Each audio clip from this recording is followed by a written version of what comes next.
Overlooking the Essex marshes and in the heart of the Thames estuary sits the romantic ruins of Hadleigh Castle. Although the exact date remains unknown, Hadleigh Castle was built by Hubert de Burgh around 1215 during the reign of Henry III.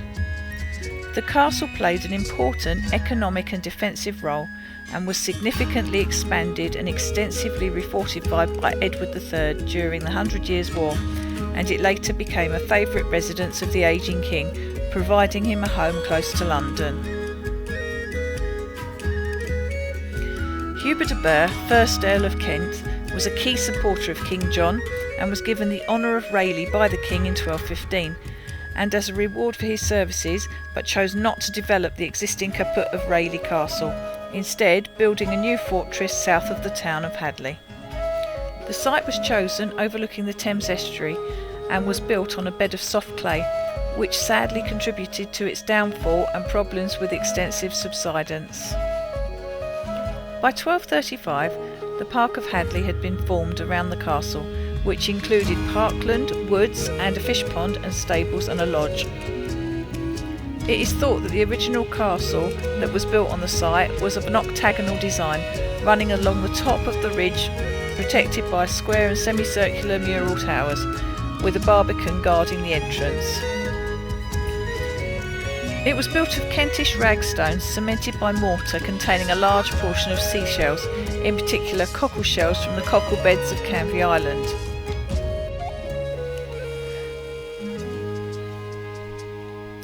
There was a tidal water mill attached to the castle, built in 1249, which is thought to have been situated on a wharf reaching out to the estuary just to the southeast of the castle, which was used in the production of bread.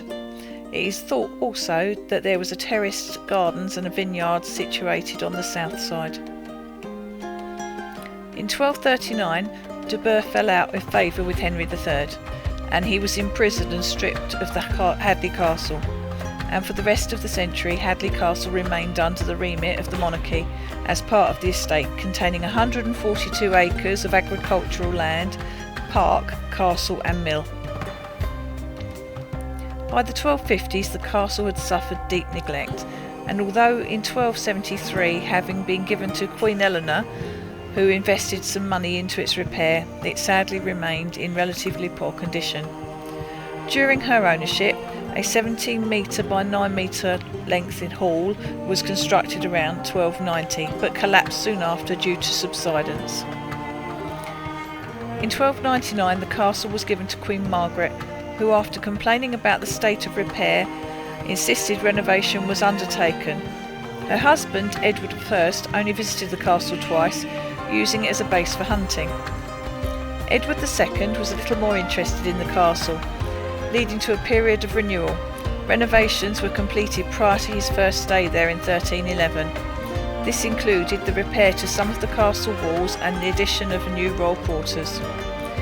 Edward II stayed there frequently up until the end of his reign in 1324. The castle went under significant expansion under the remit of Edward III, where it was renovated to a grand residence and heavily fortified to withstand French attacks. Edward III recovered the castle from his mother, Isabella of France, who had taken it from his father when she deposed him in 1326. Edward III was the first king to see the strategic importance of the castle in defending the Thames estuary against the French raids during the 100 Years' War. Edward's claim to the French throne had led to war with France. The need for more systematic defence of the Thames estuary led to the king to refurbish and refortify Hadleigh Castle and build Queensborough Castle on the opposite side of the estuary on the Kent shore. Until the 1360s, Edward showed little interest in the castle, after which he paid greater interest in the residence, ordering large parts of it to be rebuilt, costing in excess of £2,200. The north side of the castle was rebuilt to incorporate a portcullis and a drawbridge, protected by a barbican called the High Tower, which was completed in 1370. Although it is suggested that the extensive renovations and fortifications had been to withstand attack from France, others suggest that at the time of these renovations, relations with France were actually quite good, and that Edward III enjoyed the lifestyle that the castle provided whilst being close to London. After Edward III, the castle changed hands many times, until 1544, when the estate began to be broken up.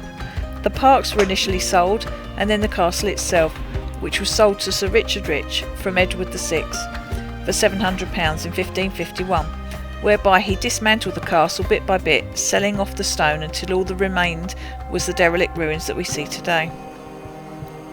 Interestingly, St Clement's Church, which has featured in previous vlogs, has been built incorporating some of the stone from Hadleigh Castle. During the demolition, a tiled hearth was built into the floor of the hall in order to melt down the valuable window leads. The Salvation Army acquired the castle and much of the surrounding land in 1891. However, they gave the castle to the Ministry of Works in 1948, and it is now owned by English Heritage, and it is a Grade 1 listed building. Sadly, the castle is still subject to subsidence, and the northeast tower suffered a large collapse in 1950s and further major slippages in 1969, 1970 and 2002. Today, Hadleigh Castle is a beautiful place for a picnic or a lazy afternoon stroll, stopping at the Salvation Army for a wander around the petting farm and a cuppa at the cafe.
you.